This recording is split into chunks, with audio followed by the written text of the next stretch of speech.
कि देखिए कभी कभी कुछ ऐसा काम होता है जो पैसों से नहीं होता है। अगर आप उसके समर्थन में खड़े भी हैं तो वो हौसले भी उस काम को आगे तक पहुंचा देते हैं। विशेष तौर पर अररिया विधानसभा के लोगों के लिए क्या कुछ किया आपने? देखिए ये तो बहुत अहम मुद्दा है और कोई जो काम मैंने शुरू कर दिया है, तो जो आपका सवाल था कि आपने क्या किया है, तो जो आप तो तैयारी में लगे हुए हैं, अररिया विधानसभा को लेकर काफ़ी सक्रिय है। खैर जनता फैसला करेगी इस चीज़ की, लेकिन अब यह बात एक और कर लिया जाए, क्या कांग्रेस पार्टी इस बार नए चेहरों को प्राथमिकताएं दे रहे हैं या पुराने चेहरों पर ही भरोसा कर रहे हैं? नहीं, देखिए अब आज की जो पार्टी है और जो हमारे नेता है राहुल गांधी, जो 4000 किलोमीटर पैदल चल करके एक एक चीज़ को जाना है और कार्यक्रम में गए हुए थे, तो आप लोगों में आपस में कुछ मामला हुआ था शायद, क्योंकि बहुत लोग ये जानना भी चाहते हैं, दर्शक भी जानना चाहते हैं। नहीं, मैं आपको बता दूं, ये देखिए ये पार्टी के तरफ से धरना का आयोजन किया गया था कि भाई चाहे तो युवाओं को नौकरी दो। इंजीनियर मंजूर आलम साहब जो काफ़ी चर्चित हैं और कांग्रेस के एक बड़े नेता हैं और वो अररिया विधानसभा क्षेत्र से भावी प्रत्याशी हैं। सर सबसे पहले आपका स्वागत है, आप कैसे हैं सर? जी मैं बहुत अच्छा हूँ, बहुत आपका शुक्रिया कि आपने मुझे मौका दिया बोलने का। तो जी आप पूछें और मैं इसका जवाब देने की कोशिश करूँ। पहला सवाल हम आपसे ये करेंगे, चूँकि आपके जीवन ही से जुड़ी हुई है ये चीज़। आप चूँकि पटना भी रहते हैं और घर भी रहते हैं, तो ऐसे में लोगों में आप काफ़ी लोकप्रिय भी है, तो आप करते क्या हैं आप क्षेत्र में? आखिर आपका जो माहौल बना हुआ है इस तरह से, तो आखिर लोगों में लोकप्रियता की जो वजह है, जो कारण है, वो क्या हो सकता है? ये देखिए ये तो अल्लाह ने हमको ये जो आप कह रहे हैं लोकप्रियता और लोगों की, तो उसमें सामाजिक सेवक असल कहिए तो समाज की सेवा हमको बहुत बचपन से ही मेरे खून में ये शामिल है कि मैं लोगों के लिए जो हमसे संभव हो सकता है मैं लोगों की मदद करने की कोशिश करता हूँ। जब मैं जिस लेवल पर रहा उसी लेवल पर मदद किया और आज अल्लाह ने जो जगह हमको दिया है, तो मैं चाहता हूँ कि अपने इलाके के लोगों के लिए जो अल्लाह ने हमको दिया है, जो हमारे समाज ने हमको दिया है, हम उसको लौटाएं, सूद के साथ उसको लौटाएं।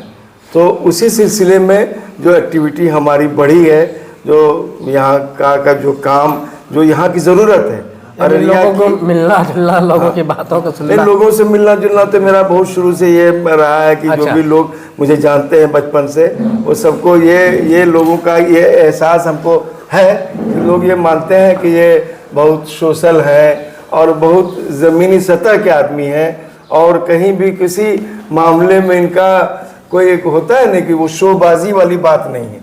शोबाजी से मैं बहुत दूर रहता हूँ, बिल्कुल सरजमीन का आदमी हूँ और अपनों के बीच में रह के मुझे बहुत खुशी मिलती है। तो मैं पहले भी जब नौकरी बाहर करता था, जब भी मौका मिलता था, मैं हमेशा अपने इलाके में अपने गांव में आता जाता रहता था और जहाँ भी कोई मसला होता था मैं उसको दूर करने की कोशिश करता था। अच्छा ये बताएं, आप तो काफ़ी एक्टिव रहते हैं सोशल मीडिया पर, आप देखते हैं कि आप क्षेत्र में भ्रमण कर रहे हैं लगातार, लेकिन आप किस उम्मीद से चल रहे हैं ये तो आगे देखने वाली बात होगी। हम एक सवाल करना चाहेंगे आपसे, आपने कुछ किया है यहाँ के क्षेत्रवासियों के लिए और विशेष तौर पर अररिया विधानसभा के लोगों के लिए क्या कुछ किया आपने? देखिए ये तो बहुत अहम मुद्दा है और कोई एक पॉइंट पर, जैसे हमारे इलाका जैसे अररिया जो सीमांचल का इलाका है, पहले आप ये समझ लीजिए जो अररिया जो है सबसे निचले स्तर पर है, तरक्की के सबसे निचले स्तर पर पूरे बिहार में अररिया ज़िला है। अच्छा, तो इसका मतलब ये हुआ कि जो 10-12 पॉइंट है जिसको डेवलपमेंट का मानक माना जाता है, जैसे आप पहला सबसे अगर लेंगे तो जो पॉवर्टी, गरीबी, बेरोजगारी, एजुकेशन, हेल्थ, माइग्रेशन है ना, ये फ्लड का डिवास्टेटिंग फ्लड प्रोन जोन है, तो फ्लड से concerning connectivity, agriculture based programme, ये सारे मुद्दे हैं जो अररिया पर 100% फिट बैठते हैं। अब ये है कि ये तो मुद्दा है, ये समस्या है, तो इसका समाधान किसके पास होगा? तो इसका समाधान जो यहाँ के प्रतिनिधि लोग हैं या जो एडमिनिस्ट्रेशन है, जो सरकार है, उसका समाधान उसी के पास है।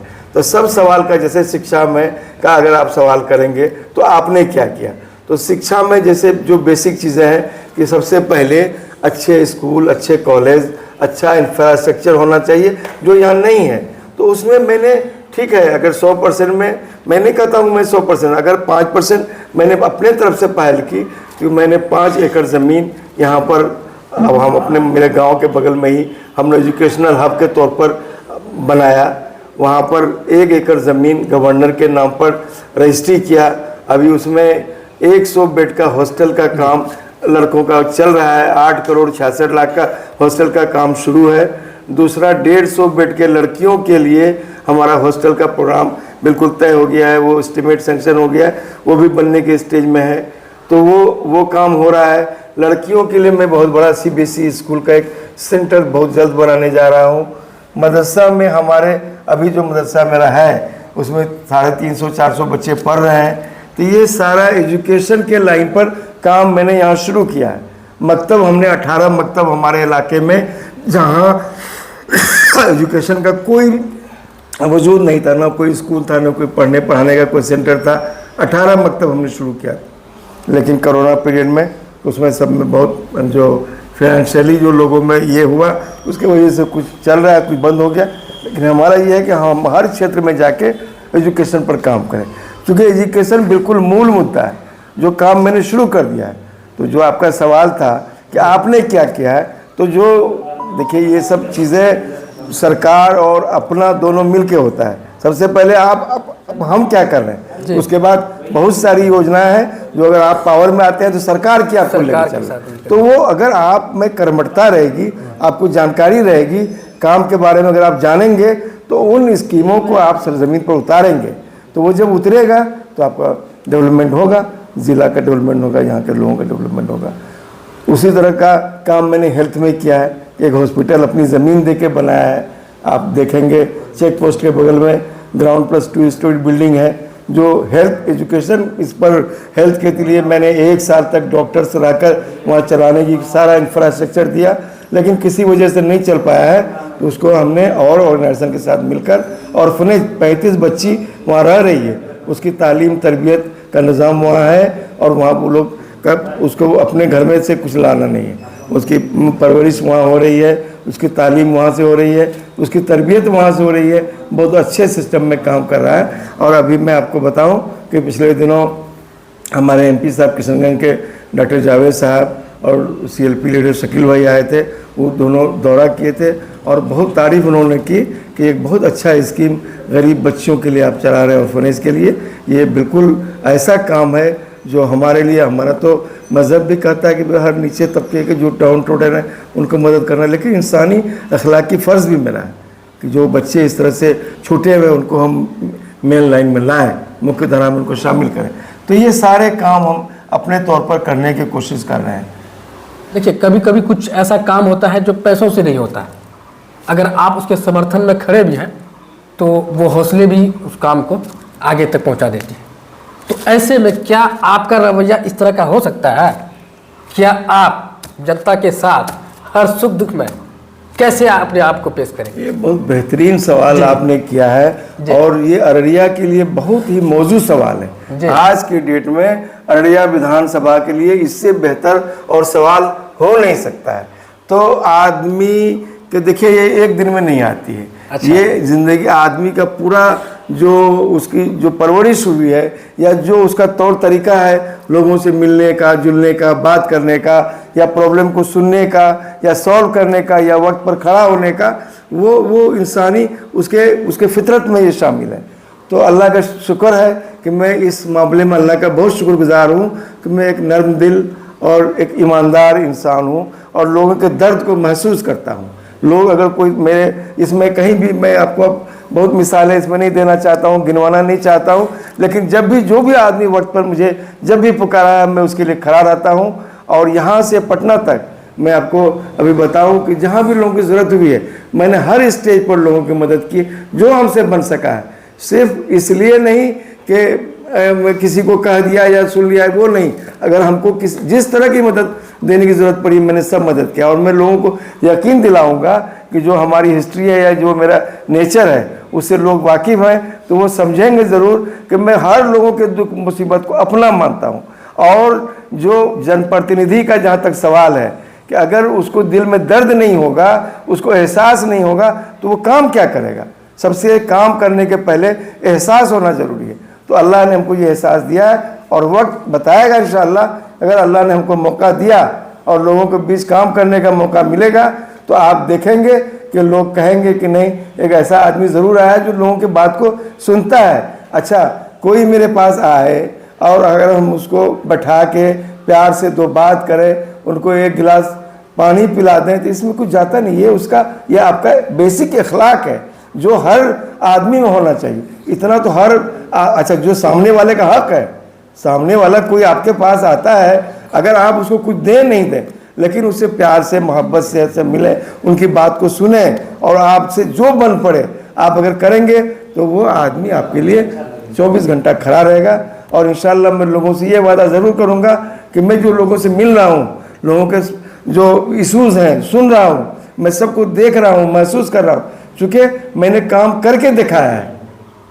आज अगर आप देखेंगे अररिया में तो लोग जो हमको नज़दीक से जानते हैं वो ये भी जानते हैं कि हमारा तौर तरीका लोगों से मिलने का क्या है, बात करने का क्या है, लोगों के प्रॉब्लम हम कितना इन्वॉल्व होते हैं, कितना सॉल्यूशन देते हैं। तो ये सारी चीज़ें इंशाअल्लाह वक्त के साथ आपको वक्त जवाब देगा। मैं अभी इसके बारे में बहुत ज़्यादा दावा करने की पोजीशन में नहीं हूँ। आप तो तैयारी में लगे हुए हैं, अररिया विधानसभा को लेकर काफ़ी सक्रिय है। खैर, जनता फैसला करेगी इस चीज़ की। लेकिन अब यह बात एक और कर लिया जाए, क्या कांग्रेस पार्टी इस बार नए चेहरों को प्राथमिकताएं दे रहे हैं या पुराने चेहरों पर ही भरोसा कर रहे हैं?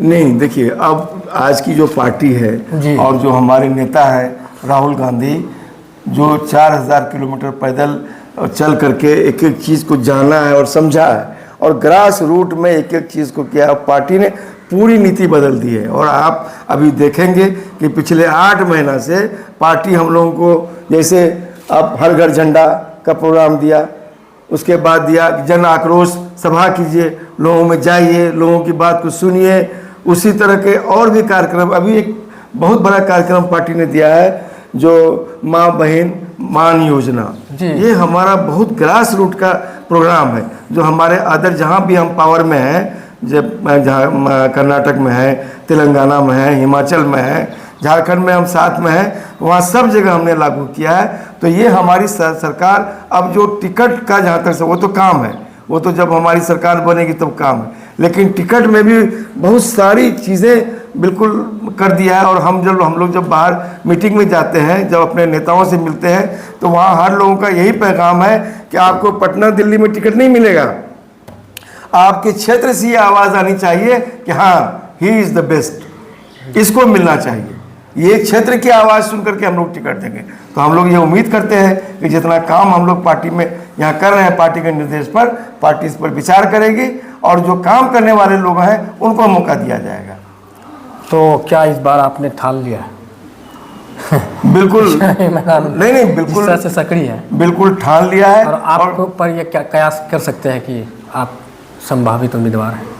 क्या देखिए, दुनिया उम्मीद पर हर चीज़ कायम है और कोई भी काम होता है तो हर काम के लिए थोड़ा देखिए, जद्दोजहद और संघर्ष अगर आप नहीं कीजिएगा तो आपको तुरंत रिजल्ट नहीं मिलेगा। तो हम तो सिपाही हैं कांग्रेस के, हमारा काम है मैदान में काम करना। और हमारे लोग पब्लिक जहाँ भी जा रहे हैं, हम 30 पंचायत का दौरा किए, हर कोशिश की है ज़्यादा से ज़्यादा लोगों से मिलने का, ज़्यादा से लोगों को जोड़ने का। तो वो हर जगह से ये आवाज़ आ रही है कि हम लोग आपके साथ हैं, आपकी आवाज़ हम लोग पटना दिल्ली तक पहुंचाएंगे और हमारी आवाज़ हमारे नेता भी सुनेंगे और जो बेहतर होगा वो किया जाएगा। और सर, आखिरी बात करेंगे हम आपसे। अब चूँकि आप अररिया विधानसभा का दौरा जो है लगातार आप कर रहे हैं, लेकिन ऐसे में हम आपसे जानना चाहेंगे, दर्शक भी जानना चाहते हैं कि अररिया विधानसभा को लेकर आप क्या कहना चाहेंगे, यहाँ के हालात पर कुछ कहना चाहेंगे आप? तो बिल्कुल देखिए, आपको जैसे मैंने कहा कि ये अररिया जो है पूरे बिहार में सबसे पिछड़ा जिला है। अच्छा, सबसे पिछड़ा जिला है। ये हमारा रिपोर्ट नहीं है, नीति आयोग का रिपोर्ट है।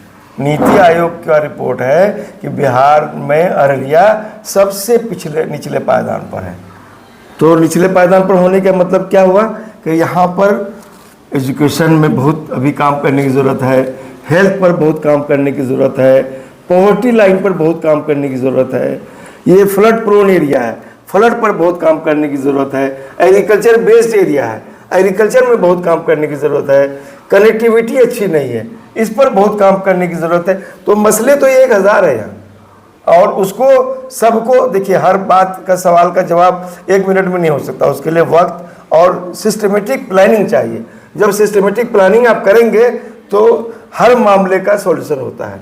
तो जब हम लोग प्रॉब्लम खड़ा करेंगे तो हम उसका सॉल्यूशन भी बताएंगे, और उसको हम लोग दिल जान से उस पर लग के उसका सॉल्यूशन करेंगे।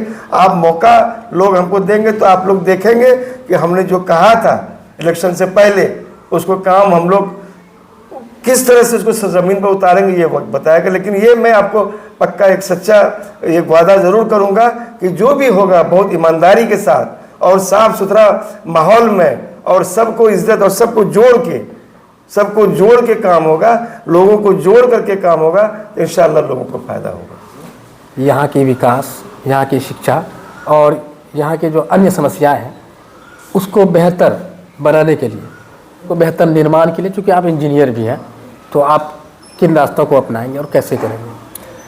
देखिए, मुद्दा जो अभी इससे पहले मैंने कहा कि ये आप जो है बेरोजगारी का मुद्दा, शिक्षा का मुद्दा है ना, हेल्थ का मुद्दा, पलायन का मुद्दा, ये सब हमारा पार्टी मैनिफेस्टो में भी है। अच्छा। ये सारा पार्टी मैनिफेस्टो में है कि बेरोजगारी, अभी आपने देखा होगा पिछले दिनों हमारे जो बड़े लीडर थे उन्होंने पलायन को लेके, बेरोजगारी को लेके काफ़ी जो है पद यात्राएँ की है। इससे पहले हमारे राहुल गांधी सब सारे इश्यूज़ को उठा चुके हैं।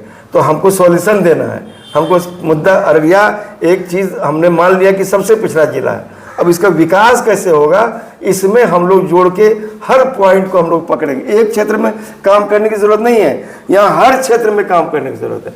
तो हम लोग कम समय में कोशिश करेंगे, चूँकि हम लोगों ने काम किया है, काम करके देखा है, अगर जो आदमी अपना विकास कर सकता है वही दूसरे का विकास भी कर सकता है। तो जो आदमी को एक सिस्टम प्लेटफॉर्म मालूम है कि हमको किस तरह, सबसे पहले चीज़ें हैं प्लानिंग, उसके बाद एक्सक्यूशन, उसको हम लागू कैसे करेंगे, उसके लिए बहुत चीज़ों की मदद होगी। आपको जो है एडमिनिस्ट्रेशन से मदद लेनी पड़ेगी, सरकार का जो ये नीति है उसमें आपको ये करना पड़ेगा, और सबसे बड़ी चीज़ है पारदर्शिता, कि कोई भी काम आप करें ईमानदारी के साथ करें तो उसका रिजल्ट लोगों तक जाएगा। तो हम लोग तो कोशिश यही कर रहे हैं कि अगर महागठबंधन सरकार बनती है तो हम लोग 100 दिन के एजेंडे में, जैसे माँ बहन योजना हमारा जो है 2500 रुपया देने का, हर महिला को, जरूरतमंद महिला को देने का, तो हम लोग ये पहले दिन से ही इसका अनाउंसमेंट करें। जो हमारी सरकार और जगह दे रही है, जो हमारे यहाँ गरीबी रेखा से बहुत नीचे है लोग, और शिक्षा, ये सब में इसकी मदद मिलेगी। इसको लागू करने से लोगों को बहुत फायदा होगा। हमारा माँ बहन मान योजना जो है 2500 रुपया पर महीना, हम लोग जो ज़रूरतमंद महिला 18 साल से ऊपर की है, हमारा सरकार का घोषणा है हम लोग हर महिला को देंगे। उसी तरह 500 रुपया में सिलेंडर गैस हम लोग देंगे, जो हम दूसरे स्टेट में दे रहे हैं। उसी तरह का हमारा योजना है कि 200 यूनिट बिजली फ्री हम लोगों को देंगे। ये सरकार जो अभी 400 रुपया जो भत्ता दे रही है पेंशन विधवाओं को, वो हम लोग उसको 1200 रुपया करने जा रहे हैं। 400 रुपया आज के डेट में 400 रुपया का क्या महत्व है। उसी तरह ये सरकार जो आशा और ये इन लोगों को जो 50-60 रुपया 70 रुपया पर रोज़ाना इस पर खटा रही है, हम लोग उसको मुनासिब उसका जो ये होगा उसको देंगे। तो हमारी सरकार की सारी योजना है, इसको हम लोग लागू करेंगे। जो हमारा सरकार, जो हमारा अपना मैनिफेस्टो बनने जा रहा है, उसको हम लोग ईमानदारी से और जल्द से जल्द लागू करेंगे, ये हमारी घोषणा है। सर, फिलहाल आप कुछ दिन पहले शायद एक कार्यक्रम में गए हुए थे, तो आप लोगों में आपस में कुछ मामला हुआ था शायद, क्योंकि बहुत लोग ये जानना भी चाहते हैं, दर्शक भी जानना चाहते हैं। नहीं, मैं आपको बता दूं, ये देखिए, ये पार्टी के तरफ से धरना का आयोजन किया गया था कि भाई चाहे तो युवाओं को नौकरी दो, रोजगार दो, या गद्दी छोड़ो। ये पार्टी का मैनिफेस्टो था। उसके लिए यहाँ सारे लोग, जो भी कांग्रेस के लोग थे, सब लोग जमा हुए थे, और जो यहाँ के विधायक हैं अभी वो भी थे, और भी लोग थे। तो जब जो मंच का संचालन कर रहे थे, उन्होंने जब मेरा नाम पुकारा तो मैं गया, तो उसी समय हमने महसूस किया कि एक कॉर्नर से जो बहुत ही अशोभनीय कुछ बातें थी, जो मैं उसका चर्चा बहुत इसमें नहीं करना चाहता, क्योंकि ये जो बात हुआ, ये जो हुआ, वो जो भी हुआ वो बहुत गलत हुआ। वो पार्टी के हित में नहीं है। देखिए, पार्टी किसी एक आदमी की नहीं है, अब पार्टी किसी माँ बाप बेटे की नहीं है, पार्टी किसी की जागीर भी नहीं है। पार्टी तो ये तो इंडियन नेशनल कांग्रेस, ये इसको जिसने हिंदुस्तान को आज़ाद कराया, उस पार्टी के हम लोग कार्यकर्ता है, मेंबर है। वो जगह सबके लिए है। वहाँ किसी भी आदमी पर कोई सवाल उठाना कि ये प्रोग्राम में क्यों आए, वो प्रोग्राम में क्यों बोल रहे हैं, ये तो बिल्कुल बुनियाद से ही बेतुका बात है। ये इसको हम लोग जितनी भर्त्सना करें कम है। और जिन लोगों ने ये कदम उठाया है वो कहीं से माफ़ी के लायक नहीं है, ये नहीं होना चाहिए। मैंने मजबूती के साथ उस वक्त भी मैंने कहा था कि ये पार्टी का प्रोग्राम है और पार्टी के उस वक्त जो जिला अध्यक्ष है उनके अध्यक्षता में ये चीज़ें हो रही थी और उन्होंने भी पसंद नहीं किया होगा जैसा हमको महसूस हुआ। तो ये तो हम लोग सारे कांग्रेस गण जितने भी जोड़ हैं सब सर जोड़ के बैठे, इस पर बात किया और इसको हर लोगों ने कंडेम किया है। इसीलिए मैं कोई पर्टिकुलर आदमी के बारे में जिन्होंने भी ऐसा किया, ये बिल्कुल ही गलत हुआ है और ये पार्टी हित में नहीं है, ये पार्टी के हमारे उसूल के बिल्कुल खिलाफ है और इस तरह की जितनी भी भर्त्सना की जाए वो कम है।